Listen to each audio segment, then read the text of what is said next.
ఎంపీలు అందరు వాళ్ళే ఉండాలి. సామాన్య మహిళలు ఎందుకు ఉండకూడదు? సామాన్య మహిళలకు 33% రిజర్వేషన్లను అడ్డుకోవడానికి వాళ్ళకి ఎలాంటి హక్కు ఉంది?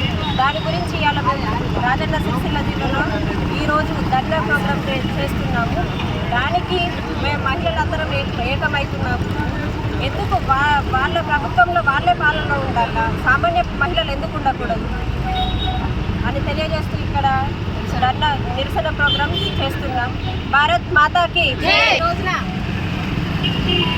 33% మహిళల రిజర్వేషన్ బిల్లును రద్దు చేయడం, ఈ కాంగ్రెస్ ప్రభుత్వానికి మహిళలను కించపరచడం అలవాటు అయిపోయింది. 6 గ్యారెంటీల పేరుతో ఇప్పటి వరకు మోసం చేసింది సరిపోదా? ఇప్పుడు మహిళా బిల్లును కూడా మీరు ఏ విధంగా రద్దు చేసిర్రు? మహిళలకు మీరు ఇచ్చే గౌరవం ఇదేనా? ఇంకెన్ని రోజులు మమ్మల్ని మహిళలను ఇట్లా సాధారణంగా మీకు ఓట్లు వేయడానికే పనికొస్తామా? మహిళలను మేము రాజకీయం వెళ్ళడానికి పనికిరామా అనేది మేము మా మహిళా లోకల్ తరఫున మిమ్మల్ని క్వశ్చన్ చేస్తాను. మేము తలుచుకునేది ఉంటే, మహిళలు తలుచుకునేది ఉంటే, మీ కాంగ్రెస్ ప్రభుత్వం అనేది తెలంగాణలో రూపుమాపు లేకుండా, దేశంలోనే రూపు లేకుండా మేము చేసేస్తాం. మా మహిళలకు ఎంతో గౌరవంతో నరేంద్ర మోడీ గారు ఇంత మంచి గౌరవప్రదమైన బిల్లు ప్రవేశపెడితే ఇవాళ మీరందరూ గుమ్మిగూడి మా మహిళా బిల్లును రద్దు చేయడం అది ఎంతవరకు మీకు న్యాయం?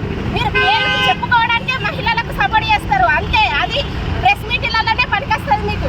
కానీ నిజానికి మీరు చేసేది ఏమీ లేదు. మహిళలకి ఎప్పుడు అన్యాయమే జరిగింది మహిళలకు మీ వలన. అంతేగాని మీరు ఏం చేసింది ఏం లేదు. ఈరోజు కాంగ్రెస్కు ఖబర్దార్ చెప్తున్న మహిళా లోకం, మీరు కనుక మమ్మల్ని తక్కువ చేసేది ఉంటే మాత్రం మీ రూపురేఖలు కాంగ్రెస్ మొత్తం సమసిపోతుంది, ఇక్కడితోనే అంతమైపోతుందని ఈ ధర్నా ద్వారా మేము తెలియజేస్తున్నాం. ఊరుకునేది లేదు. ఇప్పటికైనా కూడా ఎప్పటికైనా మహిళలకు అన్యాయం జరిగితే మాత్రం మేము అస్సలు ఊరుకోం. అంటే మీ వాళ్ళే పెద్ద పెద్ద పదవులలో కూర్చోవాలి, పార్లమెంట్లలో కూర్చోవాలి, కానీ మేము పనికి రామా? మేము ఓట్లు వేయడానికే పనికొస్తామా మీకు? ఈ సందర్భంగా మేము మిమ్మల్ని అడుగుతున్నాం. మీరు ఖచ్చితంగా సమాధానం చెప్పాలి మహిళా లోకానికి. మేము మాత్రం ఇక్కడితో ఊరుకునేది లేదు. ధర్నాలు చేస్తాం, నిరసనలు వ్యక్తం చేస్తాం. ఖబర్దార్ చెప్తున్నా, కాంగ్రెస్ ప్రభుత్వానికి ఇప్పటికైనా బుద్ధి తెచ్చుకొని మహిళలకు గౌరవం ఇవ్వాల్సిందిగా మేము ఈ సందర్భంగా తెలియజేస్తున్నాం. నిన్నటి రోజున మన పార్లమెంటులో భారత ప్రధానమంత్రి గారు 33% రిజర్వేషన్ బిల్లు ప్రవేశపెట్టడం జరిగింది.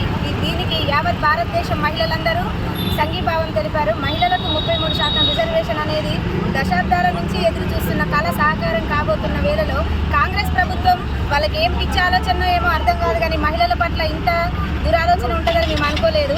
33% మహిళలకు రిజర్వేషన్ వస్తే చట్టసభల్లో అవకాశాలు ఉంటాయని ప్రతి ఒక్క మహిళ ముఖంలో సంతోషం వెలువడే సమయంలో వాళ్ళు దీన్ని అమలు చేయకుండా ప్రయత్నం చేయడం చాలా సిగ్గుచేటుగా ఉంది. రాహుల్ గాంధీ ఫ్యామిలీ నుంచి మహిళలు అవకాశాలు రావాలి, వాళ్ళ అమ్మలు, చెల్లెళ్ళు, అక్కలు వాళ్ళే రాజకీయం చేయాలి, వాళ్ళే చట్టసభల్లో ఉండాలి, వాళ్ళే ముఖ్యమంత్రులు కావాలి, వాళ్ళే ఎంపీలు కావాలి. కానీ గ్రామీణ ప్రాంతాల్లో ఉన్న మహిళలు కానీ, ఇక్కడ ఉన్న మన స్థానికంగా ఉన్న మహిళలు కానీ చట్టసభల్లో పనికిరారా?